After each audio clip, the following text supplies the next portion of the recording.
लोगों में मैम अब कई पेशेंट्स को देखते होंगे, तो लोगों में सबसे बड़ा मिथ क्या है डाइट के बारे में? डाइट के बारे में बेसिक, जैसे हम फॉर एग्जांपल लेते हैं ओबेसिटी, हाँ, कॉमन थिंग है, हाँ, है ना। और जो आज से 25 साल पहले मैं सुन रही थी, मैं आज भी वही सुनती हूँ, आलू और चावल खाने से मोटापा बढ़ता है। अच्छा, ओके। वो उस टाइम भी था, आज भी है, हाँ, कि आलू और चावल अगर आप छोड़ दोगे ना, आपका वजन कम हो जाएगा। ठीक है। ये तो बहुत बड़ा मिथ है। हाँ। आलू चावल में है क्या? हाँ, वो आप बताएंगे। तो क्या ma'am dieting is only for weight loss? जैसे लोग बोलते हैं ना, डाइटिंग करके मैं वेट लॉस कर लूंगा या कर लूंगी, is it for weight loss? Not only for weight loss, आपकी बॉडी टोन होती है। डाइटिंग तो हम कई सारे पर्पज से करते हैं। अगर आप डायबिटिक भी हैं तो भी आप डाइटिंग करते हैं। सो आपके हिसाब से एक वर्किंग प्रोफेशनल या स्टूडेंट का बैलेंस्ड प्लेट कैसा होना चाहिए? आप अपनी थाली में दाल चावल रोटी सब्जी का कॉम्बिनेशन देख लो। और ज्यादा इजी वे में अगर हम जाना चाहें ना, तो हम ट्रैफिक सिग्नल्स के 3 कलर को देख लें। ओके। ट्रैफिक से हम रिलेट कर रहे हैं, रेड, एम्बर एंड तो ट्रैफिक सिग्नल के 3 कलर को आप देख लीजिए। उन 3 में जो भी कलर के फूड ग्रुप्स आते हैं, ओके, अगर आप उसको डेली अपने लाइफ में यूज कर रहे हो, दैट मीन्स आप प्रॉपर अमाउंट में vitamin, minerals, protein, fat and carbohydrate consume कर रहे हो। Great.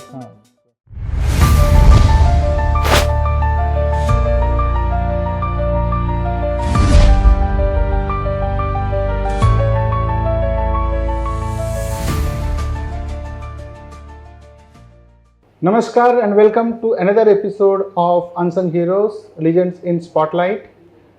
Today my guest is very special because आज मेरे साथ में एक ऐसी लेडी हैं जिन्होंने बिलासपुर जैसे जगह में अपनी डाइटिशियन को अपनी जर्नी स्टार्ट की, जहाँ पे लोग डाइटिशियन के बारे में भी नहीं जानते थे, और इन्होंने इस जर्नी को आगे बढ़ाया और आज पिछले 15 सालों से ये डाइटिशियन का काम कर रही है। और आज बिलासपुर में उन्होंने एक नाम किया है और बड़े बड़े नामी हस्तियों को उन्होंने अपना डाइटिशियन का कंसल्टेशन दिया है, और आज she has lot many followers who are actually taking consultation for her for dietitian. Apart from that, for the last 15 years, she is also a very passionate social worker and she has done a great job in the social field also.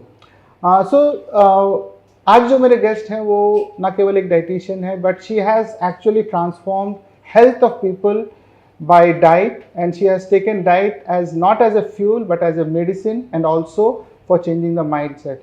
सो हम आज इस particular episode में will dive deep into what is diet, how important is diet, and how diet is connected to gut health, and how gut health and the diet can actually transform the health of a person.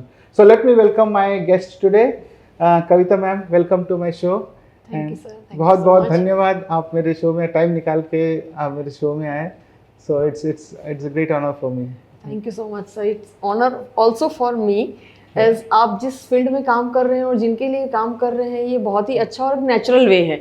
जैसा कि ये naturally लोग आजकल करने के mood में नहीं होते हैं, उनको शॉर्ट एंड स्वीट सर्विस चाहिए होती है. Absolutely. बट आप लॉन्ग टर्म जो एक प्रोसेस में काम कर रहे हैं, दैट इज रियली अप्रिशिएबल. आपने सही कहा मैम कि कोई शॉर्टकट नहीं होता, लेकिन आजकल के लोगों में पेशेंस नहीं है, परसिवरेंस नहीं है, तो शॉर्टकट की सोचते हैं, लेकिन मुश्किल है. तो ये सब हम आगे चल के बात करेंगे. तो मैम स्टार्ट करने से पहले मेरे दर्शकों को आप अपने थोड़ा सा बैकग्राउंड बता देंगे, चाइल्डहुड किस तरह से आप इसमें आए शॉर्ट में? राइट.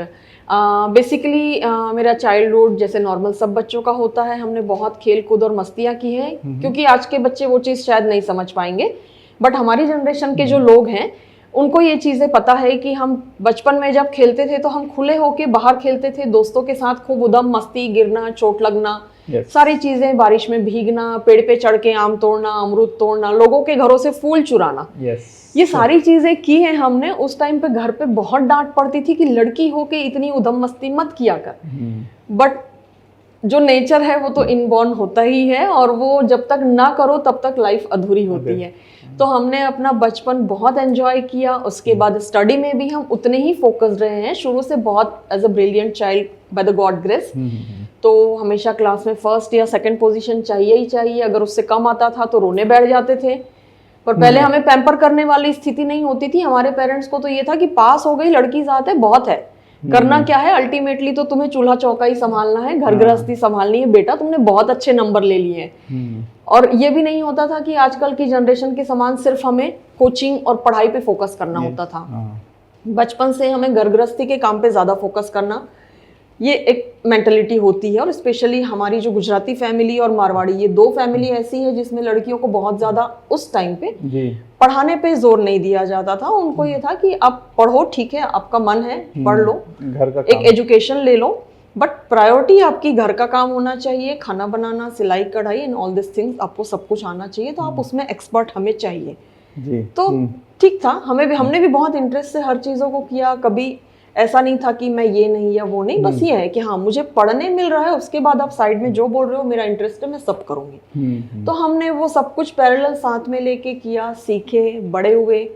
साइंस में इंटरेस्ट था, घर वालों का थोड़ा सा था ऑब्जेक्शन, साइंस नहीं, होम साइंस चाहिए लड़कियों को, बट जिद करके साइंस लिया। साइंस में भी माइक्रोबायोलॉजी लिया। अच्छा। उनकी कंडीशन को मानते हुए लिया कि हाँ आप जो बोलोगे करेंगे, बट मुझे ग्रेजुएशन इसमें करने दीजिए। तो एक था कि हाँ ठीक है। उसके बाद फिर पीजी के लिए 1 साल का समय मिल गया कि चलो अभी लड़का लड़के देखने वेखने का कार्यक्रम चल रहा है, तब तक 1 साल घर में बैठ के कोई मतलब नहीं है, तो प्यार से उनको कन्विंस करके पीजी डिप्लोमा भी मैंने, डाइटेटिक्स एंड न्यूट्रिशन में इंटरेस्ट था तो मैंने वो भी कर लिया कि ये घर में काम आने वाली चीज है। मतलब उन्हें मुझे उस ढंग से मुझे माइंड उनका डाइवर्ट करना पड़ा कि ये तो घर पे सबको काम आने वाली चीज है, तो ये हम कर लेते हैं, कोई प्रॉब्लम नहीं है, आप करो जो करना है, हम रेडी हैं। जी। तो उस वे में करते करते फाइनली पीजी भी हो गया। पीजी के बाद शादी हुई, तो शादी के बाद फिर यहाँ ये था कि बहुएं तो काम नहीं करती है, तो आप तो हमारे यहाँ ठीक है देखा जाएगा, घर पे बैठ के हम आर्टिकल तो लिख ही सकते हैं।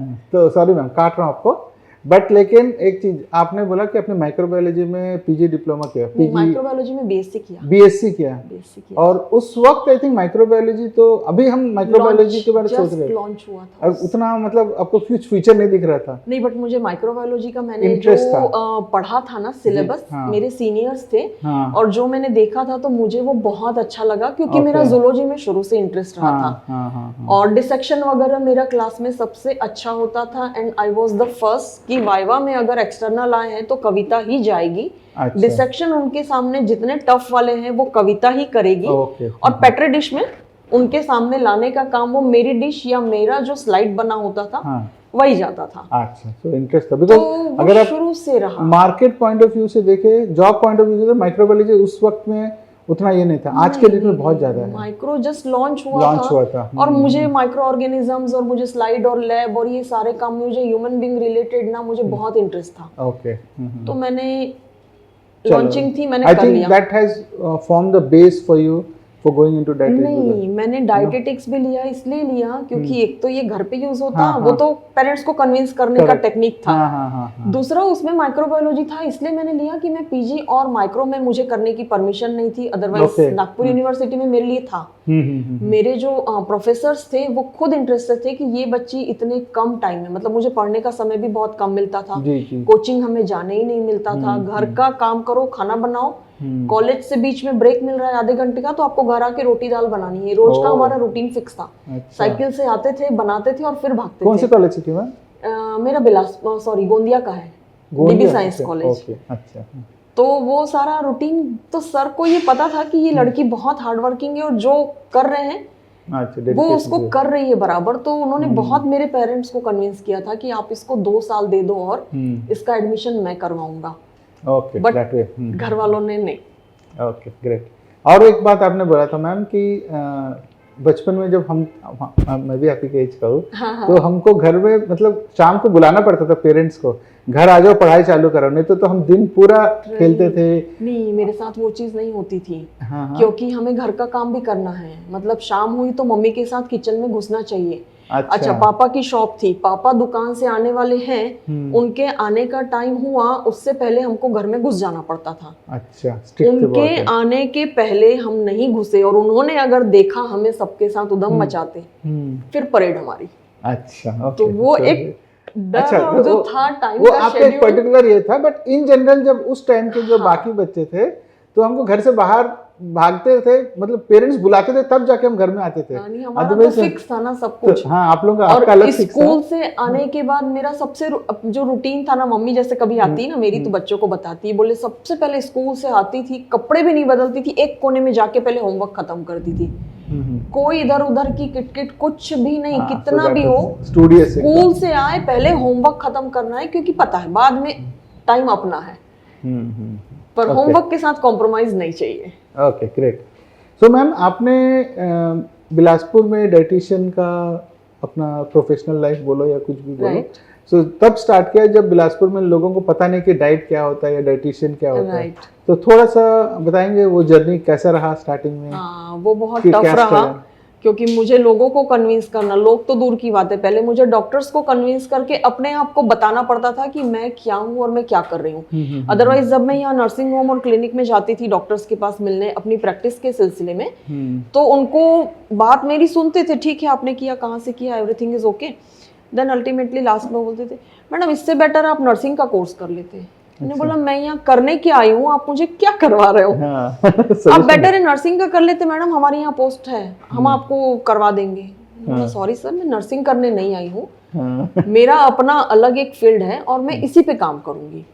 फिर मुझे उनको कन्विंस कर करके एक बार जा रहे हैं, 2 बार जा रहे हैं, 8 दिन बाद बुला रहे हैं, 10 दिन बाद, 2 महीने बाद, अलग अलग ढेर सारे डॉक्टरों के पास, जैसा वो जब बुलाते थे कि जाते थे, हाँ ठीक है मैडम बताएंगे आपको, फिर कोई पेशेंट रहेंगे तो हम आपको बताएंगे या बुला लेंगे। अच्छा, हाँ। तो सबके पास नंबर छोड़ के आती थी कि भाई कुछ रहे। और पहले तो ये था कि मोबाइल भी नहीं था। जी जी, हाँ। ये बात है 97-98 की। हाँ, तब हमारे पास मोबाइल नहीं था, घर में भी एक ही फोन है, अब कॉमन फोन बज रहा है और अगर आप इधर उधर हो, फोन गया, आप कॉल बैक भी नहीं कर सकते हो, वो सिचुएशन होती थी। तो हमें, हाँ, तो हमें जाके फिर वापस कि अरे इतने समय से अभी किसी का नहीं आया, एक बार फिर चलो जाओ, फिर मिल के आओ, उस वे में जाती थी। कई बार होता था कि ठीक है मैं यही ऑफर कर देती थी कि आप 1-2 घंटा जब भी आपका पीक आवर्स है आप बता दीजिए, तो मैं आपके यहाँ ऑनररी सर्विस देने को तैयार हूँ।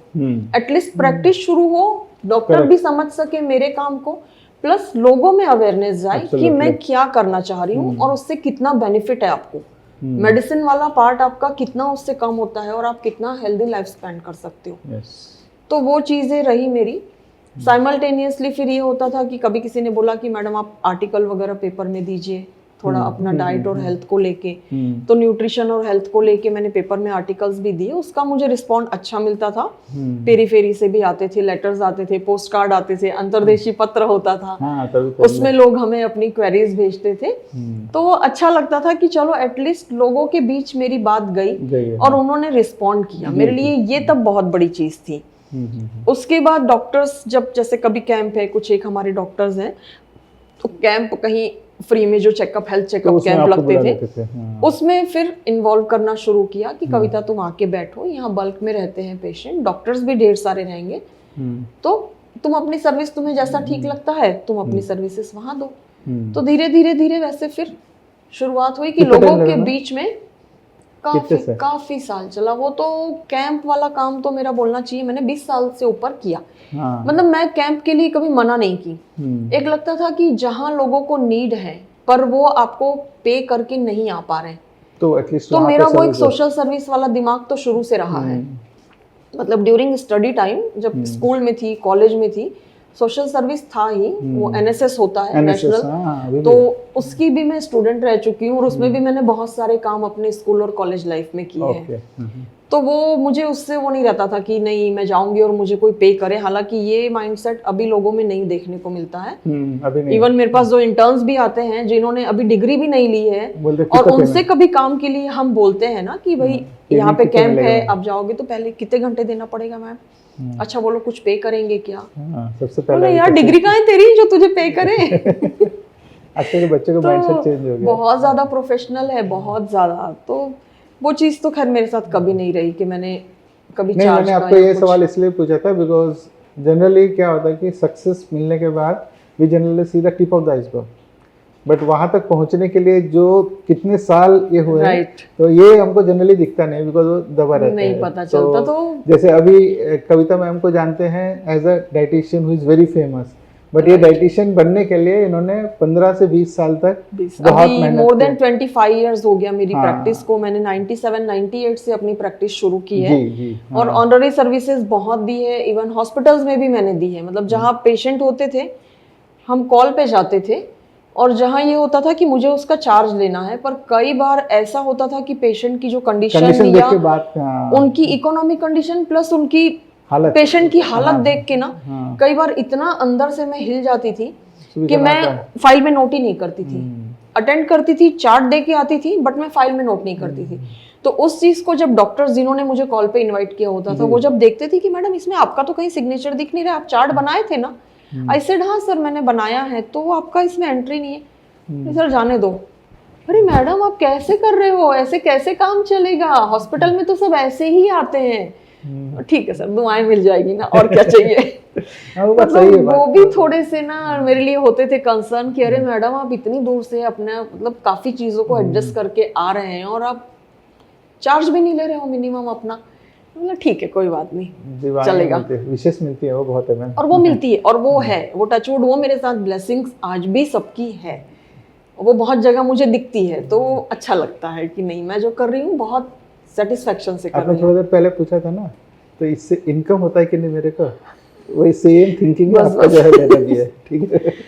अच्छा मैम, आपके इस जर्नी में कहीं ऐसा कोई एक टर्निंग पॉइंट आया आपके इस डाइटिशियन इसमें कि आपको अंदर से लगा कि हाँ यही है जो मेरे को करना है? ऐसे मतलब कोई पॉइंट है जब लगता है कि ये नहीं, तो मुझे हमेशा लगता है स्टार्टिंग से ही मुझे ये लगता है। मतलब जब मैं पेशेंट को देखती हूँ सेटिस्फेक्शन होता है। दूसरा जब पेशेंट को मैं कुछ हेल्प कर पाती हूँ, और कभी कभी ना मेरे साथ हाँ ये चीज़ ऐसी होती थी कि जब मैं गवर्नमेंट हॉस्पिटल में हूँ, या जब मैंने हेड इंजरी वाले या रोड एक्सीडेंट वाले केस कुछ एक ऐसे देखे थे, तो वहाँ पे ये होता था कि डॉक्टर ने प्रिस्क्राइब किया, डॉक्टर का पूरा फॉलो कर रहे हैं वो लोग, बट डाइट वाले पार्ट में टोटल मिसिंग है उनका। और वो चीज़ जब मैं उनको दे रही हूँ और उसके बाद उनमें जितना पॉजिटिव चेंज इतना जल्दी जब दिखा ना मुझे, तो वो चीज़ मुझे बहुत अच्छी लगी कि नहीं मेरा डायरेक्शन एकदम सही है। मतलब मैं भी लाइफ सेविंग का काम कर सकती हूँ किसी की, सिर्फ मेडिकल पार्ट वाले लोग नहीं करते हैं, मेरा भी बहुत इंपॉर्टेंट रोल है। और यही चीज़ मैं हमेशा अपने इंटर्न्स को भी बोलती हूँ कि आप डाइट को इतने हल्के में मत लो। कई इंटर्न्स आते हैं कि अरे क्या मैडम, मैं उनको जब एकदम डिटेल कैलकुलेशंस और सारा डिटेल में जब जाती हूँ, क्या मैडम वही तो घूम फिर के अल्टीमेटली हमें जो देने हैं मेनू में तो दाल चावल रोटी सब्जी ही आना है।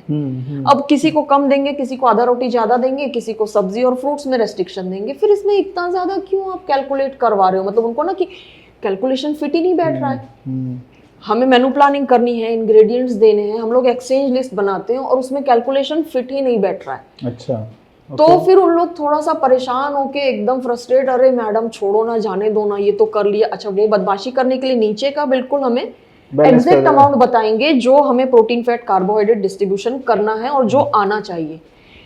इन बिटवीन जितना रहेगा सब कुछ गड़बड़ रहेगा। तो मुझे वो चीज पता है कि कहाँ कितना करने से कितना आता है। जब कैलकुलेट करके उनको अरे मैडम आप इतना बारीकी से चेक करते हो, मैंने बोला पेशेंट को आप इतने हल्के में नहीं ले सकते हो। आपका जो फील्ड है वो एकदम बारीक है, जब तक आप उसको नहीं समझोगे आप काम भी नहीं कर पाओगे। तो ये भी एक नया चीज़ है ना, मतलब फॉर अ पेशेंट आप डाइट में डिफरेंट ये इंग्रेडिएंट्स कैलकुलेट करते हो। यस, ये हमने थोड़ा सा हमारे व्यूअर्स से किया है, बिकॉज़ ये न्यूज़ है, मतलब मेरे लिए भी बहुत ये है कि इतना बारीकी से करते हैं। सब लोगों को यही लगता है कि डाइट यानी क्या। जैसे कई बार मैं पार्टीज में गई या मेरे घर कोई आया, या हमारे बहुत सारे ऐसे नोन में हैं जिनको कुछ ना कुछ इशू है, किसी को डायबिटीज, किसी को हाइपरटेंशन, कोई कार्डियक वाला है, कोई रीनल वाला है, किसी का यूरिक एसिड बढ़ा हुआ है, या किसी को वजन ही कम करना है। तो चलते फिरते अरे यार थोड़ा बता देना हमको कि हमें क्या खाना है क्या छोड़ना है। मैंने बोला नहीं, इसके लिए तो आपको क्लिनिक आना पड़ेगा। अरे तेरी फीस तू यहीं ले ले, हम तुझे बस तू हमें गाइड कर दे। मैंने बोला मैं चॉकलेट या लॉलीपॉप तो नहीं बांट रही हूँ, जो मैंने दी आपने खा ली और आपको ठीक हो गया। मैं बोला ये बहुत डीप प्रोसेस है, मुझे पहले पूरा आपका शेड्यूल लेना पड़ता है। उस शेड्यूल में आपका मुझे पूरा इनटेक कितना है वो देखना है, उसके अकॉर्डिंग आपका एक्सपेंडिचर कितना है कैलोरी का। जब तक मैं आपका शेड्यूल नहीं समझूंगी मुझे वो चीज कैसे असेस करूंगी मैं। सही बात है। एंड देन उसके बाद आपकी एग्जैक्ट रिक्वायरमेंट क्या है, ये मुझे आपके जितने भी पैरामीटर्स हैं उस बेस पे वो चीजें फिक्स होती है। छोटी सी चीजें हम हाइट वेट देखते हैं जी, हाइट वेट देखने के बाद हमें बॉडी मास इंडेक्स निकालना होता है। तो ये बीएमआई तक तो लोग आजकल बहुत इजीली समझ जाते हैं, जिम जाते हैं, उन्होंने फैट परसेंट भी समझ लिया है, मसल मास भी समझ लिया है, वाटर परसेंट, विसरल फैट, सब कुछ समझ लिया है जी। बट वो आएगा कैसे? वो तो आपने परसेंट में चेक कर लिया, बट आपका इनटेक उसके अकॉर्डिंग कितना होना चाहिए ये कौन डिसाइड करेगा?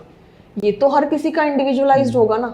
यस। और ये चीज को आप देखते हो यूट्यूब में, गूगल में और रील्स में, जो सारे एक्सपर्ट अपने आप को बहुत ज्यादा करके सारी चीजों को एक्सप्लेन कर देते हैं कि आपने इतना किया, 10 दिन में इतने इंच लॉस हो गए, 10 दिन में आपने 10 किलो वजन कम कर लिया, या हम आपका इतना कर देंगे। True true. वो चीजें सारी आजकल इतनी सोशल मीडिया पे आती है और उसको देख के सामने वाले को लगता है कि मैडम वो तो सीधा सीधा बता रहा है, फिर आप इतना डीप में क्यों जा रहे हो? तो ठीक है, आप उसका फॉलो करके देख लो, मुझे कोई प्रॉब्लम नहीं है। सेटिस्फाइड हो जाओ तो very good, you carry on. नहीं होते हो, जब कुछ दिक्कत होगी तो आप मेरे पास आना, फिर मैं आपको गाइड करूंगी, तब आपको मेरी इंपॉर्टेंस समझेगी कि मैं क्या कर रही हूँ। सोशल मीडिया एक बहुत खराब कर रहा है, मतलब रील्स वगैरह बना के थोड़ा सा नॉलेज लेते हैं और उसके बाद वो रील्स डाल देते हैं। मैक्सिमम को 80% को नॉलेज नहीं होता है। और वो लोग इतना मिसगाइड कर रहे हैं लोगों को, और उसके कारण फिर लोगों की हेल्थ पे असर आता है। और जब बहुत सीवियर में जाते हैं ना, तब फिर उन्हें स्पेशलाइज चाहिए होता है, तब फिर वो डिग्री, डिप्लोमा क्या है आपका, वो पूरा निकालेंगे कि आप कितने क्वालिफाइड हो, वो चेक करेंगे, फिर वो आपके पास आएंगे। जब पहले आप बोलते हो, खाने के बाद आते हो ना, तो पहले वो आप जब उनको बोलते हो तो उनको लगता है कि आप उनको क्लिनिक लेके आके फीस लेने के लिए उनको बुला रहे हो। राइट। तो हम बोलते नहीं, आप मत दो फीस, कोई बात नहीं, बट आप एक बार आके बैठो, आप अपना पूरा मुझे डिटेल दो, then I will guide you. या मैम, पिछले 15 साल में आपने जब स्टार्ट किया तो ये मतलब बिफोर 25, हाँ 25 years approx, more than 25 years. उस टाइम और आज के डेट में बिलासपुर में खासकर अवेयरनेस कैसे बढ़ा, मतलब कितना बढ़ा डाइट के बारे में? अवेयरनेस तो खैर अभी इस टाइम पे काफी बढ़ गया है, और इसमें भी सोशल मीडिया का बहुत बड़ा हाथ है। मैंने तो जो किया ठीक है, मैंने बहुत मेहनत की है इसके लिए, और आज इसी के कारण शायद लोग नाम से जान रहे हैं कि डाइटिशियन मतलब एक नाम तो उनके दिमाग में एक बार जरूर आता है। और अभी काफी सारे स्टूडेंट्स हैं, काफी सारे इस क्लिनिकल न्यूट्रिशन को लेके बहुत बच्चे भी इस पे मेहनत कर रहे हैं, और वो भी एज अ डाइटिशियन अलग अलग हॉस्पिटल्स में कर रहे हैं। काफी सारे हॉस्पिटल्स में मेरे ही स्टूडेंट्स चल रहे हैं। तो जैसे जैसे जनसंख्या बढ़ेगी वैसे वैसे आपको अपने हेल्पिंग हैंड्स मिलेंगे और अवेयरनेस बढ़ती है, आपकी रीच बढ़ जाती है जी। और दूसरा, सोशल मीडिया तो आज हमारे लिए काम और आसान कर ही रहा है कि डाइट क्या है, न्यूट्रिशन क्या है, अच्छा लो प्रोटीन क्या है, हाई प्रोटीन क्या है, मैक्सिमम कीटो डाइट, और इतने फैंसी डाइट के नाम लेके आते हैं, तो लगता है चलो बहुत बढ़िया, मेरा काम कम हो गया। अल्टीमेटली आपको आना तो बैलेंस डाइट पे ही है। आप जितने भी फैंसी डाइट यूज कर लो, एक्सपेरिमेंट कर लो, आपकी बॉडी लॉन्ग टर्म तक उसको नहीं टॉलरेट कर सकती है। वो फॉर शॉर्ट टर्म कि हाँ आपको इमीडिएटली कुछ रिजल्ट चाहिए, देन ठीक है, बट उसके बाद तो आपको आपका बॉडी बैलेंस डाइट ही मांगेगा ना, सारे न्यूट्रिशन चाहिए। लोगों में मैम, अब कई पेशेंट्स को देखते होंगे, तो लोगों में सबसे बड़ा मिथ क्या है डाइट के बारे में? डाइट के बारे में बेसिक, जैसे हम फॉर एग्जांपल लेते हैं ओबेसिटी, कॉमन थिंग है ना। और जो आज से 25 साल पहले मैं सुन रही थी, मैं आज भी वही सुनती हूँ, आलू और चावल खाने से मोटापा बढ़ता है। अच्छा, ओके। वो उस टाइम भी था, आज भी है कि आलू और चावल अगर आप छोड़ दोगे ना, आपका वजन कम हो जाएगा। ठीक है। तो ये तो बहुत बड़ा मिथ है। आलू चावल में है क्या? हाँ, वो आप बताएंगे। अच्छा, और फैट में ऑलिव ऑयल खाने से वजन नहीं बढ़ता है, पर बाकी दूसरा हम फैट खाएंगे ना, उससे वजन बढ़ता है। अच्छा, ऑलिव ऑयल में आप पूरी भी तल के खा लोगे तो भी आपका वजन नहीं बढ़ेगा। I said how? Oil is oil. Oil अगर 1 ग्राम में 9 किलो कैलोरीज प्रोवाइड कर रहा है, तो वो ऑलिव ऑयल भी देगा, फली का तेल भी देगा, सनफ्लावर भी देगा, सोयाबीन भी देगा। तो कैलोरी कंटेंट तो सब में उतना ही है। ठीक है, ऑलिव ऑयल बेनिफिशियल है थोड़ा सा हेल्थ पर्पस से, बट अगर आप कैलोरी कंजम्पशन के पर्पस से देख रहे हो तो आप उसमें पूरी नहीं खा सकते हो तल के। करेक्ट। ऑयल तो ऑयल है। देन ये जो चावल और आलू वाला चलता है मिथ कि ये खाने से मोटापा बढ़ता है, इससे मोटापा नहीं बढ़ता। ये स्टार्च होता है, इसमें सिंपल कार्बोहाइड्रेट्स होते हैं जो इजीली डाइजेस्ट हो जाते हैं। और इसके पीछे जो साइंटिफिक रीजन है कि जो चीजें इजीली डाइजेस्टेबल हो जाती है तो आपको थोड़ी देर में फिर भूख महसूस होने लगती है और उस टाइम पे इन बिटवीन जो आप थोड़ा क्रंची मंची खाते हो वो इतना फैटी और इतना सलोनी खाई, भुजिया खाया, नमकीन खाया थोड़ा सा अपना सेटिस्फेक्शन के लिए, तो उस टाइम पे आपने जो ये एम्प्टी कैलोरीज कंज्यूम की है ना, आप उसको काउंट नहीं करते हो, आप काउंट करते हो आलू और चावल का। ओके, जिसका बेचारे का कोई गलती ही नहीं है। सो व्यूअर्स, आई थिंक ये बहुत इंपॉर्टेंट पार्ट है कि आलू और चावल खाने से, you have heard from dietitian's mouth, horse's mouth, कि आपकी फैट नहीं बढ़ती, आपकी मोटापा नहीं बढ़ती, बट जब आपको थोड़े से डाइजेशन जल्दी हो जाए तो उसके बाद जब भूख लगती है, जो चीजें तब खाते हो आप, उनके कारण आपका मोटापा बढ़ता है, right ma'am? Right, exactly, so this is the secret. Great ma'am, great, बहुत बड़ा टिप दे दिया आपने। तो क्या ma'am dieting is only for weight loss? जैसे लोग बोलते हैं ना, डाइटिंग करके मैं वेट लॉस कर लूंगा या कर लूंगी, is it for weight loss? Not only for weight loss, आपकी बॉडी टोन होती है। डाइटिंग तो हम कई सारे पर्पज से करते हैं। अगर आप डायबिटिक भी हैं तो भी आप डाइटिंग करते हैं जी, क्योंकि डायबिटीज में भी आपका डाइट चेंज होता है, आपका मेनू प्लानिंग होता है और आपको काफी सारी चीजें स्किप करनी होती है, कुछ चीजें आपको इंट्रोड्यूस करनी होती है। सेम वे में आप ओबेसिटी के लिए भी करते हो कि बहुत सारी चीजें आपको कम करनी है, बहुत सारी चीजें आपको एड ऑन करनी है, प्लस आपको लाइफस्टाइल अपना बैलेंस करके चलना है। वेट तो तभी लॉस होगा आपका कि पूरा लाइफस्टाइल बैलेंस हो। तो dieting is for each and everyone who wants to, हाँ, इट्स फॉर ओवरऑल हेल्थ। या आपको बैलेंस डाइट चाहिए, मतलब आपको बैलेंस लाइफस्टाइल भी चाहिए। हाँ, लाइफस्टाइल। सो मैम, बिलासपुर में इन पर्टिकुलर मैंने देखा है कि आप ब्रेकफास्ट में जो आपको समोसा मिलेगा, लंच में जो समोसा मिलेगा, सो वो डिपेंड्स। तो how is that? Well, most हर समय भीड़ रहती है वहाँ पे, ऐसा भी नहीं कि लोग नहीं खाते। सो इन जनरल जो है, how is this impacting the health of a person? Means I have over eating of these thing, because after all oil में तले रहते हैं ये, राइट, प्लस वो रहता है। सो यस, ये चीज़ें भी हमारे हेल्थ को बहुत अभी अफेक्ट कर रही है रिपीटेडली। हाँ, एक चीज़ और है, जैसे समोसा है, तो समोसा खा के लोगों को ठीक है, एक थोड़ा सा सेटिस्फैक्टरी फील होता है, बहुत टेम्पटेटिंग होता है, और अभी बारिश के मौसम में ये सब चीजें बहुत चलती है। तो ये सब चीजें खाना चाहिए, बट वंस अ वाइल, कभी कभार अगर आप लेते हैं तो उसमें कोई नुकसान नहीं है। बट अगर आप उसको अपनी डेली हैबिट में लेते हैं, जैसे मैं एग्जांपल दे रही हूँ कि मैं सिम्स में जब जॉब करती थी मेडिकल कॉलेज में यहाँ पे, तो मैक्सिमम टाइम जैसे सब चेंबर में थोड़ा रिलैक्स होने के लिए, चलो संतोष भवन का चाय, संतोष भवन का समोसा इतना फेमस, और उसकी चटनी उससे भी ज्यादा फेमस, तो वो सबकी एक हैबिट में था कि रेगुलर उस पे हमें चलो थोड़ा सा एक रिफ्रेशमेंट हो जाता है तो ले लेते हैं, ठीक है। पर कभी कभार ले रहे हैं, दैट इज ओके। बट आपको जब पता है कि आपकी ड्यूटी मॉर्निंग टू इवनिंग, और वो भी आपको नहीं पता कि आपको कब फ्री होंगे खाने के लिए, तो दैट टाइम एटलीस्ट हम अपने हेल्थ को अगर ध्यान में रखते हैं तो हम अपने साथ कुछ टिफिन कैरी कर ले, हम एटलीस्ट फ्रूट एक आध ले आए। डेली अगर हम ये समोसे की हैबिट डालते हैं तो नुकसान कर रही है, और उसका सबसे बड़ा इम्पैक्ट है रिपीटेडली जो ऑयल यूज होता है। हाँ, करेक्ट। अभी आप देखिए हमारे बिलासपुर शहर में ही कैंसर के कितने पेशेंट्स हमें आए दिन सुनने को मिल रहे हैं जी। तो इसका रीजन क्या है? Just Zomato, Swiggy, this fried items. कि जितना हम होटलों का खाना खा रहे हैं, मैं नहीं बोल रही कि कोई होटल अच्छा है या कोई बुरा है, ऐसा कुछ भी नहीं है, बट उसमें जो ऑयल यूज होता है मैक्सिमम ये होता है कि वो रिपीटेडली यूज करते हैं। अब इतना कढ़ाई भर के तेल में अगर वो समोसा तल रहे हैं तो वो एक बार में तो खत्म होगा नहीं, ऑब्वियसली वो उसको रिपीटेडली यूज करेंगे। बिजनेस कर रहा है तो प्रॉफिट तो चाहिए, चाहिए तेल तो ये जो रिपीटेडली ऑयल भी यूज होता है तल के, हमें कैंसर के लिए कोई ऐसा पर्टिकुलर एक ऐसा फैक्टर नहीं चाहिए कि इससे कैंसर होता है, ये नहीं लेंगे तो आपका कैंसर नहीं होगा, ठीक हो जाएगा। मल्टीपल फैक्टर्स हैं जो हमारी बॉडी को अफेक्ट करते हैं। कई बार हम कुछ लोगों में सुनते हैं कि अरे ये तो एकदम बैलेंस्ड लाइफ जी रहे थे, इनको तो कुछ भी कभी तकलीफ नहीं थी, फिर इनको कहाँ से कैंसर हुआ। तो ये ऐसे छोटे छोटे कुछ पॉइंट्स है ना कि माइक्रो में आपने बहुत ज्यादा हीट करके, रिपीटेडली हीट करके खा रहे हैं, रिपीटेडली कुक कर रहे हैं, बाहर का खाना आप खा रहे हैं। कई लोगों की हैबिट होती है संडे में सिर्फ हमें बाहर ही खाना है, होटलिंग ही होती है। तो ये सब चीजें हमारी लाइफस्टाइल के कारण हमारे शरीर पे असर डाल रही है, जो हम समझ नहीं पाते हैं।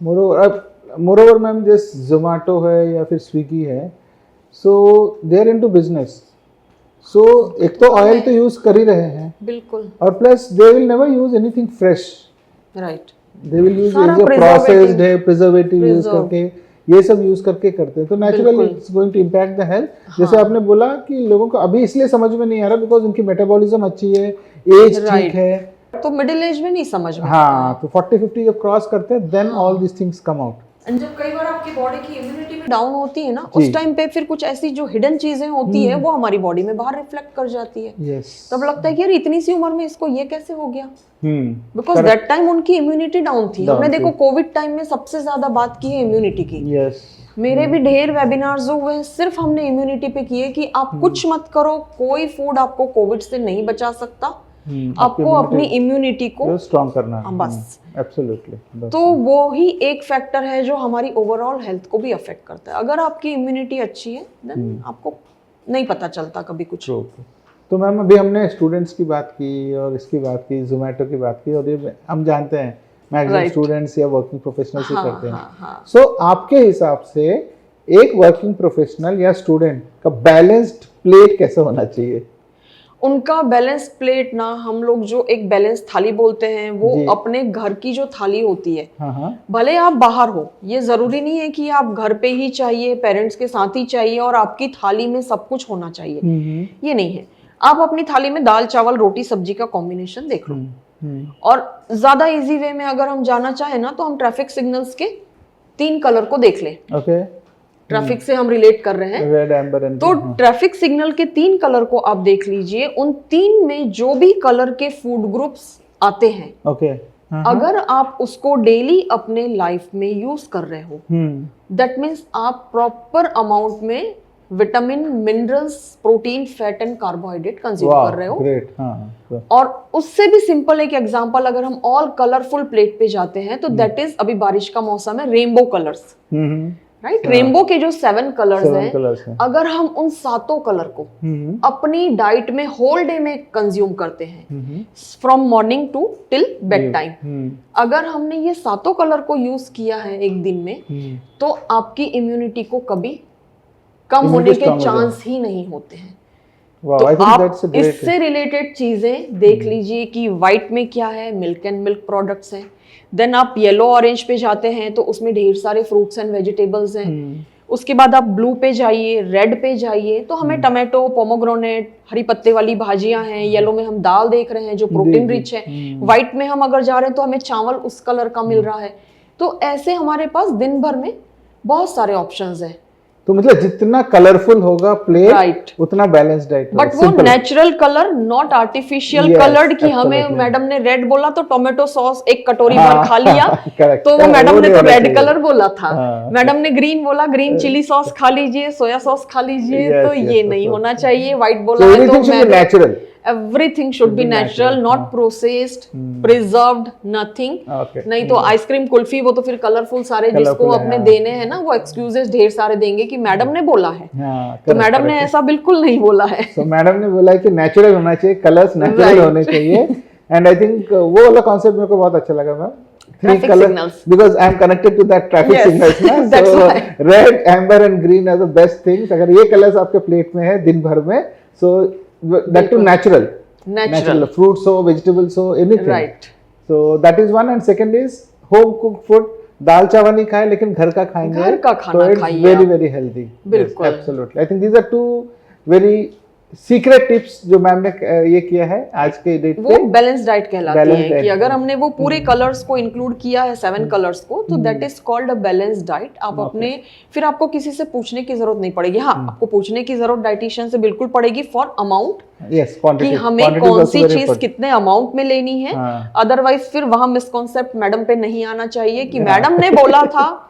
So, मैम अपने आप को हर जगह क्लियर भी कर रही है कि बिल्कुल कोट नहीं करना मैडम को, क्योंकि हाँ, बच्चे इवन बड़े जी बड़े में भी ये बड़े एक्सक्यूजेस चलते हैं जब उनको बहुत कुछ ऐसी कॉम्प्लिकेटेड चीज होती है, और जब वो अपनी फैमिली, अगर हस्बैंड वाइफ के साथ आया, वाइफ हस्बैंड के साथ आई, तो दोनों को देख के मजा आ जाता है। एक दूसरे कि एक कुछ बोल रहा है, अगला उसको देख रहा है, मतलब समझ जाओ कि कुछ तो उसने गड़बड़ बोला है।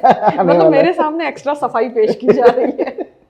तो ये चीज होती है। ग्रेट। तो मैम एक और चीज, हमने जनरली सुना है डायबिटीज एंड ये सब रिवर्स हो सकते हैं, बीपी वगैरह। हाँ, सो क्या डाइट के थ्रू डायबिटीज एंड बिल्कुल बिल्कुल बिल्कुल होता है। मेरे काफी सारे पेशेंट्स आज तक जो मैंने ट्रीट किए हैं, अगर वो सिंसियरली फॉलो कर रहे हैं डाइट प्लस लाइफस्टाइल, मैं हमेशा डाइट के साथ लाइफस्टाइल को ऐड करती हूँ, क्योंकि अगर हम वो नहीं करते हैं तो आपको सिर्फ डाइट से रिजल्ट नहीं मिलेगा।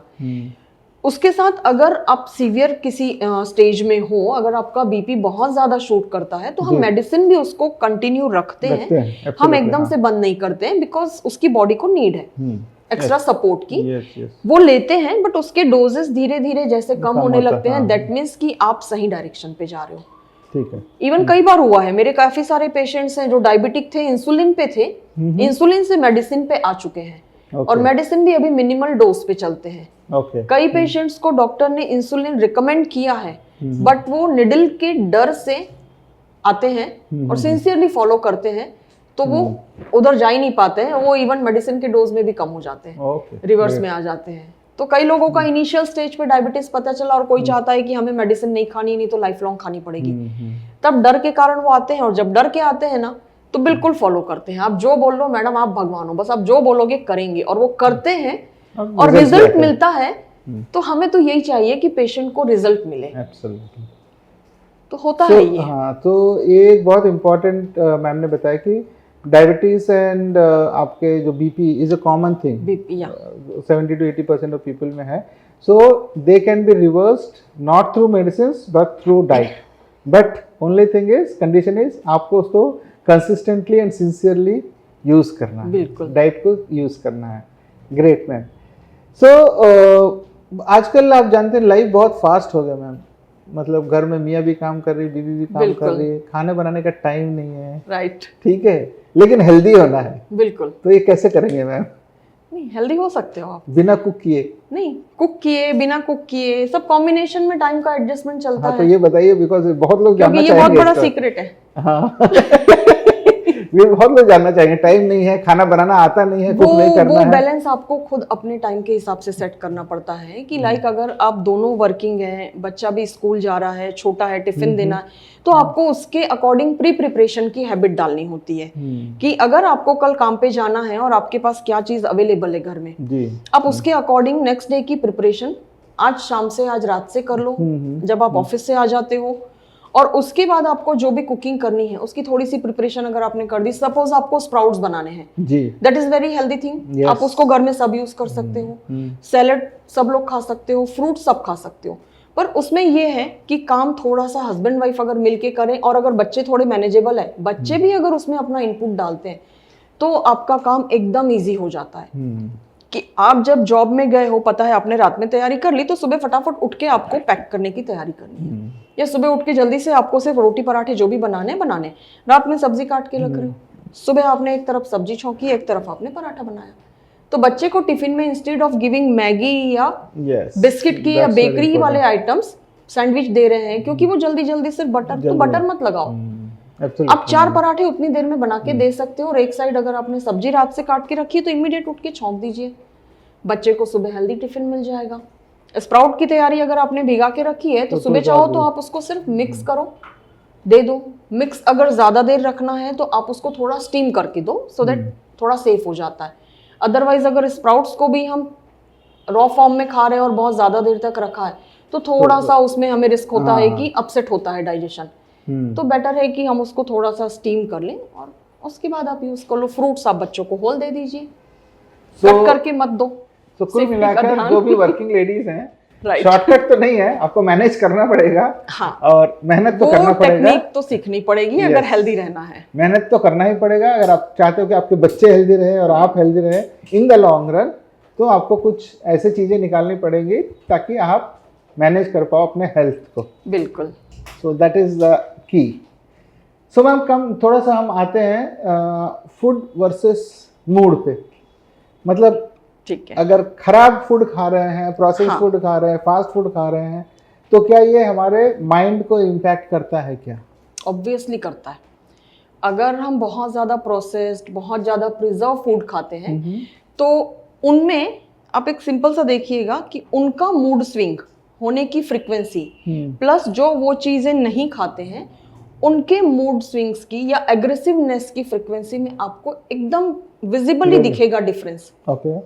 क्योंकि अगर प्रिजर्वेटिव चीजें आप ले रहे हैं, पैकेट की या जंक फूड्स, आप बहुत ज्यादा बासी फूड्स और ऐसे सारी चीजों को ले रहे हैं, स्पाइसी फूड्स खा रहे हैं, तो देखना उनमें एग्रेशन का परसेंटेज बहुत ज्यादा होता है। ओके। और जो एकदम सीधा साधा खाना खाते हैं ना, दाल चावल रोटी सब्जी, उनमें ये चीजें नहीं होती है, क्योंकि वो एग्रेसिव आपके मूड को और आपके हार्मोन्स को बहुत ज्यादा एक्टिवेट कर देता है। उसके कारण आप में वो चीजें दिखने लगती है। तो मैम कहीं ना कहीं दैट मीन्स फूड मीन्स आपका gut health. So your Gut gut से mind। And your mind are connected. All are connected. हमारी बॉडी का जितना भी है जी, तो वो सारा पार्ट हमारा कनेक्टेड है। और मेन जो हमारा डाइजेस्टिव सिस्टम है, तो डाइजेस्टिव सिस्टम में अल्टीमेटली होता क्या है, आप फूड इंटेक किए, जी, माउथ से आपने इंटेक किया, तो वो हमारे डाइजेस्टिव सिस्टम में एक एक स्टेप में एक एक प्रोसेस होते हुए एक एक न्यूट्रिएंट्स का एब्जॉर्प्शन प्लस एक्सक्रीशन, जो न्यूट्रिएंट्स उस पार्ट का रोल है वो अपना एब्जॉर्ब करता है, जो उसका पार्ट नहीं है वो उसको आगे बढ़ाता है। जी। तो ये सारा स्लो प्रोसेस जो चलता है, तो अल्टीमेटली ये आपके ब्रेन को प्लस आपके ओवरऑल हेल्थ को अफेक्ट करता है। अब हम बोलते हैं कि शुगर बॉडी में बढ़ता है, तो शुगर कैसे बढ़ गया? शुगर पेनक्रियाज उसको करता है पार्ट, तो पेनक्रियाज तो अलग चीज हो गई। ज्यादा हुआ तो हम हीमोग्लोबिन को ले लेते हैं। जैसे हमें एनीमिक कोई पर्सन हुआ, बॉडी में उसका हीमोग्लोबिन का परसेंटेज कम हो गया, दैट मीन्स एनीमिक है वो। तो अब ब्लड तो हमारे डाइजेस्टिव सिस्टम का पार्ट नहीं है ना, करेक्ट। वो तो हमारे हार्ट और कार्डियक पार्ट से हमारा जो चलता है सिस्टम सर्कुलेटरी, वो उससे चल रहा है। पर ब्लड भी तो आपके खाने से बन रहा है, मतलब वो उधर भी जा रहा है। ट्रू। तो सारी चीजें हमारे बॉडी में जो आप खाएंगे वही आप बनोगे। ट्रू। ये है कि आपने जो इंटेक किया आप वही। जैसे पहले जो राजा महाराजा और हमारे मुनि उनी जो होते थे, इसी अंतर वो हमारे फूड को उन्होंने कैटेगराइज किया हुआ था। ऋषि मुनि जो होते थे, करेक्ट। हाँ, राजसी, तामसिक, सात्विक, करेक्ट। ये सारे हमारे भोजन के कैटेगरीज होती थी। तो ये क्या है? ये तो वही है, करेक्ट। हाँ, कि राजा होता है वो राजसी भोजन ग्रहण करता है, बाकी तामसिक ले रहे हैं। कुछ सात्विक भोजन साधु लोग लेते थे जो सिर्फ कंदमूल पे रहते थे। तो ये भोजन की कैटेगरी आज ये तो सालों पुरानी हमारे संस्कृति का हिस्सा है। हाँ, तो मैम एक और मतलब जस्ट मेरे को ख्याल आया कि जैसे आज के डेट पे जो भी मैं बीच में एक गांव में भी गया था, हाँ। तो जब मैं फार्मर से बात कर रहा था तो वो सॉइल में पेस्टिसाइड्स यूज़ करते हैं जब, हाँ। ठीक है। अब वो जब बढ़ता है तो उसके बाद वो जो प्लांट्स है उसके ऊपर पेस्टिसाइड्स यूज़ करते हैं। तो कहीं ना कहीं मैम हम जो वेजिटेबल्स वहाँ से आ रहे हैं तो उसमें ऑलरेडी पेस्टिसाइड्स हैं, वो सिर्फ उसी से बना हुआ है। तो हम जो खा रहे हैं मतलब every person who is eating तो पेस्टिसाइड ही खा रहे हैं ना। सो कंटिन्यूसली हमारे बॉडी में टॉक्सिन्स तो जा ही रहे हैं ना, जा रहा है। ना केवल दैट, मैंने मैं 4-5 फ्रूट सेलर से पूछा, बोले सर आज के डेट पे आपको मैंगो जो नेचुरल वेपन मिलेगा ही नहीं, आपको नहीं मिलता। हर समय पाउडर लगा के उसको पकाते हैं, केला भी पाउडर डाल के ही पकाते हैं। सो देन तो we are full of toxins है ना। तो इसीलिए तो अभी ऑर्गेनिक फूड वापस आ रहा है ना मार्केट में। हाँ, ऑर्गेनिक आ रहा है तो लोग बोलेंगे ना मैम, अब लोगों का जनरल ये है कि यार ऐसे तो पूरा टॉक्सिन्स भरा हुआ है तो क्या डाइटिंग क्यों करें, जो होगा देखा जाएगा। That is the attitude of people. तो हाँ, वो चीज है। बट अगर आप डाइट भी प्रॉपर नहीं लेते हो, आपको पता है आप ऑलरेडी टॉक्सिन्स ले रहे हो, कंज्यूम कर रहे हो, उसके सिवा आपके पास कोई ऑप्शन नहीं है। बट आप जितना अपने आप को बचा सकते हो उतना तो बचाओगे। एब्सोल्युटली। अगर वो भी नहीं बचाओगे, बोलोगे सामने गड्ढा है उधर कुआं भी है तो छोड़ना, क्या करना है, कूद ही जाओ। अरे भाई खड़े रह जा थोड़ा, आगे मत बढ़ो, गड्ढा भर जाने दो उसके बाद आगे बढ़ो। तो ये कि आप अपने आप को सेफ करके तो जितना चल सकते हो कोशिश तो हमको ये एटीट्यूड एक्चुअली लोगों से निकालना पड़ेगा। लोग जनरली बोलते हैं सब कुछ टॉक्सिन से तो खाते हैं, देखा है जो होगा। बट मैम ने बोला गड्ढा है तो रुक जाओ थोड़ा, अपने आप को संभालो, जब भर जाएगा तो चले जाना। मतलब you have to take care of yourself. आपको लाइफस्टाइल चेंज करना पड़ेगा, आपको डाइट चेंज करने पड़ेंगे, सो दैट जितना हो सके आप हेल्दी बनो। अपने आप को बचाने की कोशिश तो कर ही सकते हैं, वो बहुत जरूरी है।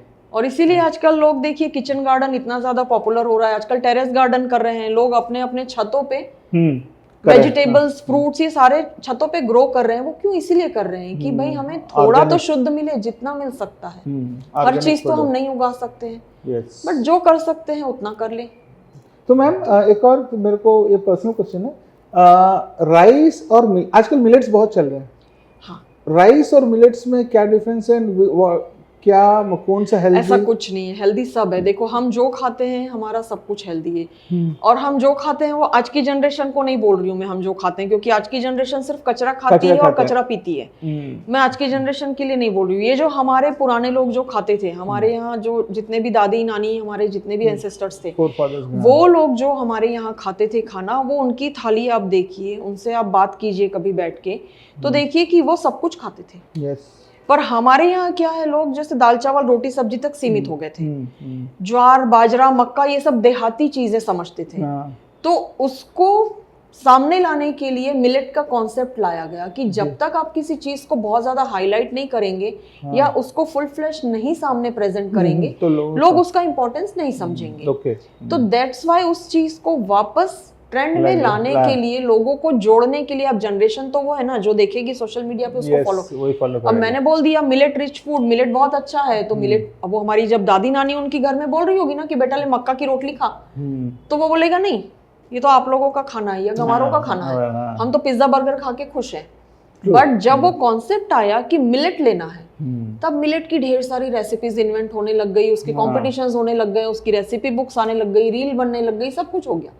और अब आज की जनरेशन जो जिम जा रही है तो वो रील देख देख के फॉलो कर रही है और घर में बोल रहा है मम्मी को कि मम्मी मिलेट वाला बनाओ। तो वो है बस प्रेजेंटेशन का तरीका है, अदरवाइज कुछ सोशल नहीं मीडिया है। इंपैक्ट बस सब कुछ वही है, सब कुछ हेल्दी है। जो हमारा पुराना खाना था, हमारे इंडिया में जितना भी ग्रो घर में जो भी खाना बनता है बिल्कुल बिल्कुल, और हमारा सीजनल और हमारा लोकली अवेलेबल जो भी चीज है सब कुछ हेल्दी है।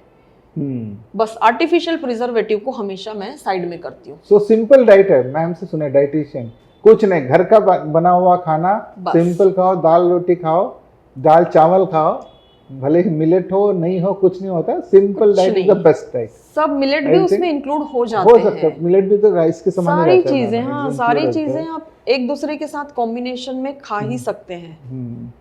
ओके, सो मैम क्या पुअर डाइट,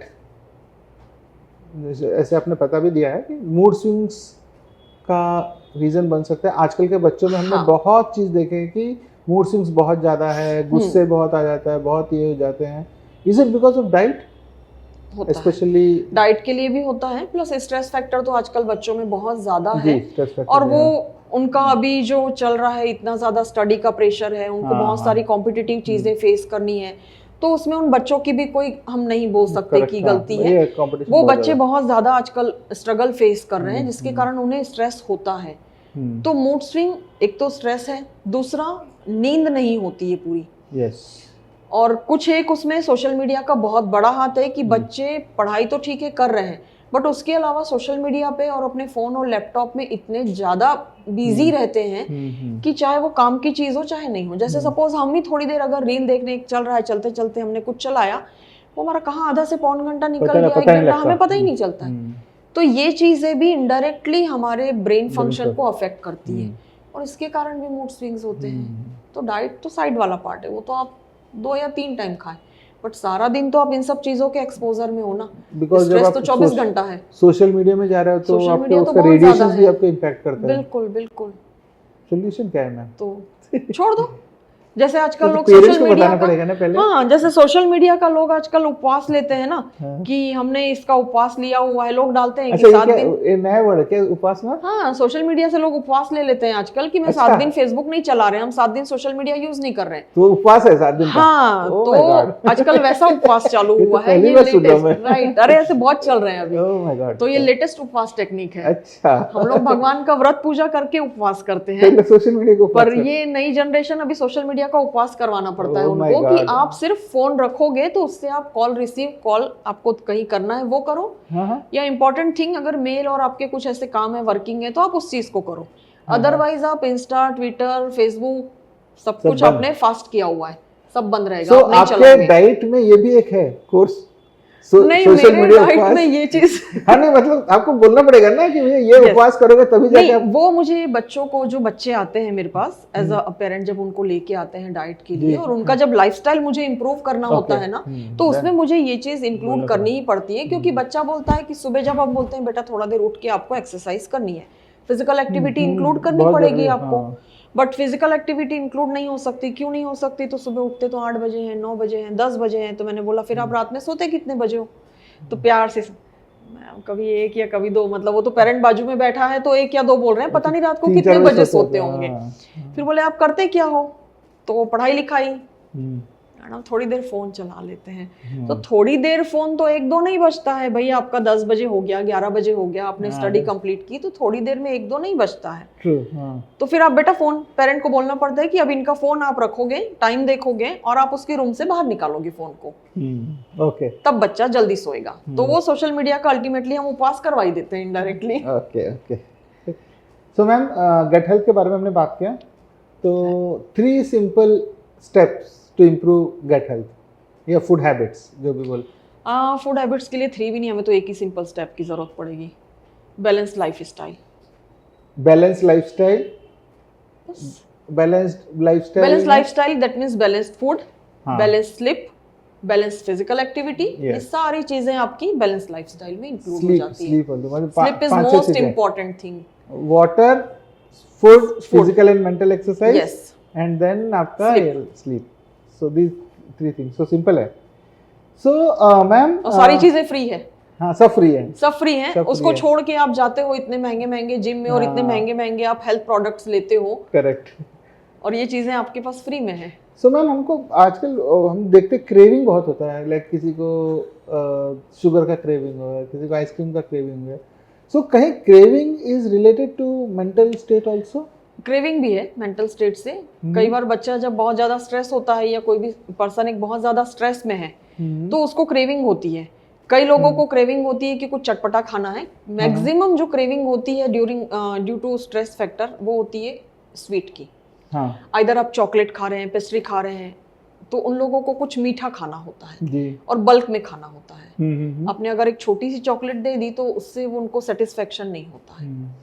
तो बेटर है आप उस टाइम पे जब आपको क्रेविंग हो रही है एंड आपको अपनी हेल्थ भी मेंटेन करनी है, at that time try to take कोई भी फ्रूट आप लीजिए। ओके। आइदर आपने एप्पल ले लिया तो एप्पल को आप चीव करके खाओगे, थोड़ा सा जो मीठा चाहिए आपको, एक क्रेविंग है वो भी आपकी सेटिस्फाइड होगी।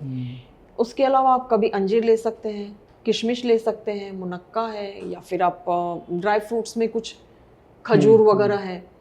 तो ऐसा मीठा खाने का मन है तो आप ये वाला लो जिसमें आपका बहुत ज्यादा फैट कंटेंट और बहुत ज्यादा एक्स्ट्रा कैलोरीज ना बढ़े। नॉट दैट शुगर, जो ये रिफाइंड शुगर जो हम खाते हैं वो नहीं। रिफाइंड शुगर नहीं लेना है, मीठा भी नहीं लेना है।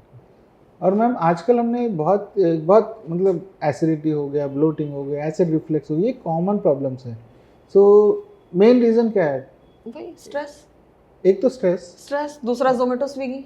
हाँ, तो 2 ही चीजें हैं। तो मैं वही सुनना चाह रहा था आपसे। तो 2 ही चीजें हैं, आपका एसिडिटी हो रहा है, ब्लोटिंग हो रहा है, तो सबसे पहले स्ट्रेस तो आपको कम करना ही पड़ेगा। स्ट्रेस और ये आउटसाइड फूड्स हैं जितने, और तीसरा आपकी नींद। तो नींद भी नहीं होती है तो अल्टीमेटली आपको सब चीजों पे असर आता है। तो देखिए, स्ट्रेस आपको कम करना है तो आपको कुछ मेंटल एक्सरसाइज, माइंडफुलनेस, मेडिटेशन करना पड़ेगा। Right. There is no way to, because आजकल हम बोलते हैं मेडिटेशन, तो लोगों को, बच्चों को लगता है कि ये क्या मेडिटेशन है। कुछ नहीं, सिंपल ब्रीदिंग एक्सरसाइज कर लो, प्राणायाम कर लो। इधर से हम तो बोलते बेटा इधर से हवा खींचो, इधर से छोड़ो। हाँ, बस सिंपल बैठे बैठे पढ़ रहे हो ना, शुरू हो जाओ। हाँ, so तो बहुत माइंड रिलैक्स होता है उससे। फूड के लिए खाना घर का खाओ, सिंपल सी बात है। और नींद बहुत ज्यादा होना, 6 से 7 घंटे सोना बहुत जरूरी है। अच्छा, 6 से 7 घंटे में भी हमें उन्हें टाइम बताना पड़ता है, नहीं तो रात में सोते हैं 3 बजे, सुबह उठते हैं 10 बजे। 7 घंटे की नींद मैडम आपने बोली थी। यस, बच्चे बहुत स्मार्ट है आजकल के। करेक्ट। तो 7 घंटे की नींद ऐसे मतलब रात 3 बजे सो के 10 बजे उठो। हाँ, रात में आपको 10 से 11 बजे सो जाना है एंड सुबह 6 से 7 मैक्सिमम, तो आपकी 7-8 घंटे की नींद हो जाती है। और वो फ्रेश है, हेल्दी नींद है आपकी, जिसमें आपका सारा सिस्टम जो होता है ना इंटरनल, वो रात को 10 बजे के बाद रिपेयर करना शुरू करता है। yes, absolutely. तो अगर आप प्रॉपर टाइम पे नहीं सो रहे हो और आपके सिस्टम को रिपेयर करने का टाइम ही नहीं मिल रहा है, तो अल्टीमेटली आपकी बॉडी में तो प्रॉब्लम्स होगी। और अगर आप टाइम पे सो रहे हो, भले आप 7 घंटे सो रहे हो, बट आपका सिस्टम पूरा रिपेयर हो जाता है, तो सुबह आप उतना ही हेल्दी और फ्रेश फील करते हो। तो हमारे ऑर्गन्स को भी तो रेस्ट की जरूरत होती है, अगले दिन उसे सारा दिन काम करना है फिर। सो मैम ने डाइट के बारे में बहुत सिंपल सीक्रेट्स बता दिए हैं आप लोग, बिल्कुल, है ना। So I think this is going to be a very very powerful this thing. So but ma'am, इसके अलावा जो हम अब तो डाइट के बारे में बात कर लिए, गट के बारे में, गट माइंड के कनेक्शन के बारे में बात कर लिया हमने, इमोशंस के बारे में बात कर लिए। अब now coming to your social service, so I want to know, my viewers also want to know what type of, you are into social service for a long time, थोड़ा बहुत मैं जानता हूँ, so just थोड़ा सा light throw करिए। Social service में basically मैं जो कर रही हूँ, या मेरा एक जो पैशन है वो है स्पेशल बच्चों के लिए। आई मीन टू से स्पेशल मतलब आईडी बच्चे जो इंटेलेक्चुअली डिसेबल होते हैं, जिसको मानसिक दिव्यांग बच्चे बोलते हैं। और उसके लिए, उस संस्था के लिए मैं करीब मोर देन 25 ईयर्स से जुड़ी हूँ, फाउंडर मेंबर भी हूँ। यहाँ पे एक स्पेशल स्कूल जो चल रहा है उसमें, और उस स्कूल के अलावा वो तो मेरी शुरुआत थी, बट उसके बाद उस फील्ड में काम करते करते करते मुझे काफ़ी सारी चीज़ें नई जानने को मिली। और मुझे लगा कि मैं एक चीज़ ये भी करना चाहूँगी कि इससे मैं कैसे जुड़ी, ये जानना ज़रूरी है, क्योंकि जब तक आपको नहीं पता कि आप कैसे क्यों जुड़े हो, तो आप अपना पूरा नहीं दे पाते। तो मैं जुड़ी हूँ क्योंकि मेरे घर में भी स्पेशल बच्ची है, and I am proud to say कि वो मेरी बच्ची सच में स्पेशल है, और उसके कारण हम स्पेशल हो गए अब। ग्रेट। तो वो बच्ची तो अभी मेरी इंटरनेशनल में सब में गोल्ड मेडल और सब लेके आई, और वो बहुत, मतलब अब मुझे लोग उसके नाम से जानते हैं कि ये सिमरन की मम्मी है। Wow, great. तो वो, बट उसके लिए एफर्ट बहुत लगाए हैं। थोड़ा सा बताएंगे मैम बच्ची के बारे में? हाँ, मेरी डॉटर है, वो आईडी चिल्ड्रन आईडी है, और उसका स्ट्रगल बहुत किया, उसकी स्टोरी हम कभी करेंगे और जी। तो उसका स्ट्रगल करते करते मैं काफ़ी सारे ऐसे लोगों से कनेक्ट हुई, जिसके लिए मुझे लगा कि हाँ, मुझे इनको भी कुछ गाइड करना चाहिए, कि मैं कुछ कर सकती हूँ इनके लिए। तो वो करते करते, और स्कूल से तो मैं जुड़ी हुई थी ही एज अ फाउंडर मेंबर, तो उस स्कूल में बच्चों के लिए भी मैंने ढेर सारे काम किए हैं। और उसके बाद बच्ची को स्पेशल स्कूल में डाला था मैंने नागपुर में, तो वहाँ से फिर हमारी जर्नी उसकी स्पोर्ट्स की शुरू हुई। अच्छा, मतलब हाँ, अभी उसको स्पोर्ट्स में मिला, और वो मल्टीपल में, ये चीज मुझे भी नहीं पता थी। मतलब हमें पता है कि एकेडमिक ये बच्चा बहुत नहीं कर सकता है, तो एकेडमिक से मैंने अपना सारा ध्यान हटा लिया था। मुझे लग रहा था कि मैं वो जो चीज खुशी से करना चाहे, मैं उसको वो करवाऊं, क्योंकि उसमें ये बच्चे बहुत अच्छा करते हैं। तो मुझे नहीं पता था, जस्ट हमने बैडमिंटन एक नेशनल का पता चला और उसकी प्रैक्टिस शुरू हुई थी, मैंने उसको नेशनल में डाला, एंड फर्स्ट टाइम वो गई है, मैं ही उसके साथ गई थी एज अ कोच। तो वहाँ पे वो फर्स्ट टाइम जब हम गए, खेला, परफॉर्म किया, बहुत अच्छा किया, और वो रनर अप रही, सेकंड पोजीशन, उसने सिल्वर मेडल अचीव किया सिंगल्स में। देन सेकंड टाइम फिर उसी स्कूल से, फिर तो हम लोग बिल्कुल फिक्स हो गए कि हाँ, सिमरन तो जाएगी ही। सेकंड टाइम गई, हमारी प्रैक्टिस सिंगल्स की थी, बट वो डबल्स उस टाइम उसको खेलने को वहाँ पे हुआ, और डबल्स खेली, उसमें भी वो सेकंड पोजीशन पे रही। तो हमें ये हो गया कि हाँ, बच्ची बैडमिंटन तो अच्छा खेल रही है, तो उसको बैडमिंटन खिलाना है, प्रैक्टिस करवाते थे। फिर उसके बाद हम 2017 में हमें पता चला स्पेशल ओलंपिक भारत का, जो कि एक इंटरनेशनल एनजीओ है, तो उसमें जाने का एक पता चला कि वहाँ पे हमारे छत्तीसगढ़ में भी वो 2006 या 7 से था, बट हमें नहीं जानकारी थी। तो वहाँ से आया कि बच्चों का नेशनल एक हो रहा है यूथ समिट, तो उसमें सिमरन को भेज सकते हैं। तो सिमरन को फिर मैंने, मेरी बेटी को उसके एक जो कोच थी उसके साथ मैंने भेजा, स्पेशल एजुकेटर ही थी बेसिकली, क्योंकि वहाँ पेरेंट्स अलाउड नहीं है, blood relation is not allowed there. तो मैंने उनके साथ भेजा पहली बार, उसको अच्छा लगा, तो वो फिर धीरे धीरे हमारी उसमें एंट्री हुई, फिर मेरी भी उसमें एंट्री हुई जब उन्हें पता चला कि मैं यहाँ पे एज अ न्यूट्रिशनिस्ट, मेरा इतना एक्सपीरियंस है, और बहुत सारे जब उन्होंने पूरा देखा, तो फिर मेरी भी धीरे से उसमें एज अ न्यूट्रिशनिस्ट कुछ होने लगता था, तो फिर वो लोग मुझसे भी कांटेक्ट करते थे, तो धीरे धीरे फिर मैं उनके काफ़ी सारी चीज़ों में इन्वॉल्व, मुझे भी उन लोगों ने किया। तो हमने उनका नेशनल यूथ समिट अटेंड किया, देन उनके नेशनल कोचिंग कैंप्स होते हैं वो, तो बच्ची के बैडमिंटन के अलावा फिर बॉलिंग का जब यहाँ लास्ट ईयर था, फर्स्ट टाइम इंट्रोड्यूस हुआ स्पेशल ओलंपिक में, और फॉर्चुनेटली स्टेट सिलेक्शन उसका हो गया, फर्स्ट टाइम खेली है, स्टेट सिलेक्शन हुआ, बिकॉज बिलासपुर में था नहीं बॉलिंग, तो हमने कभी वो ट्राई भी नहीं किया, बहुत हैवी बॉल होती है। तो जब रायपुर में स्टेट सिलेक्शन का था, लेके गए, और बाय चांस हो गया, नेशनल में गई, मुझे लगा पता नहीं आगे क्या होगा कैसे होगा, क्योंकि प्रैक्टिस मैं यहाँ करवा नहीं पा रही हूँ। तो मेरा स्ट्रेस था सिर्फ डाइट, कि मैं उसको डाइट से कैसे हेल्दी रख सकती हूँ। सेकंड थिंग कि मुझे उसको जो फील्ड पे करना है स्पोर्ट, उसका वो चीज़ मुझे स्ट्रॉन्ग करना है, तो स्ट्रेंथ देनी है मुझे उसे।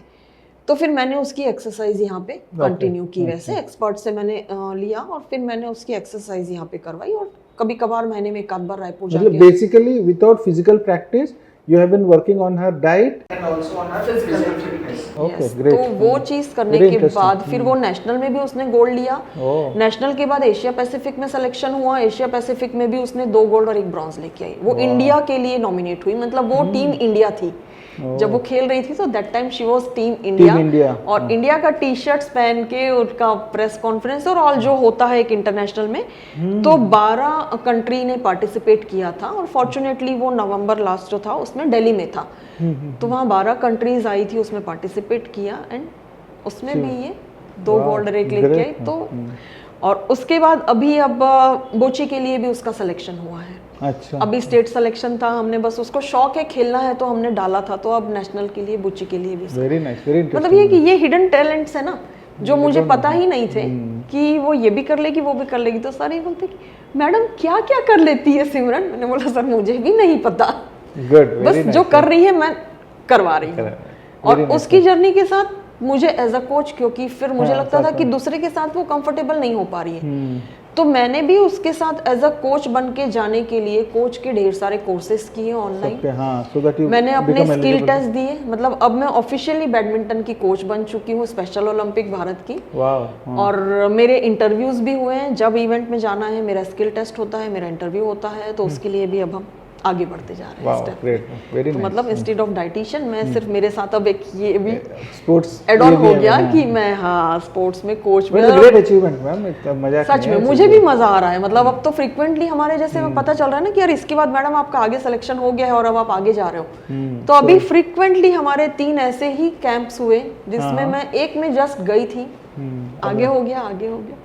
बोला ठीक है, अब हम एंजॉय कर रहे हैं उस फेस को। Great ma'am. तो ma'am let's come to concluding part. I think time ही पता नहीं लगा। सो व्हाट आजकल बच्चे बहुत डाइटिशियंस करना चाहते हैं, डाइटिशियन बनना चाहते हैं, तो क्या मैसेज आप देना चाहोगे उनको?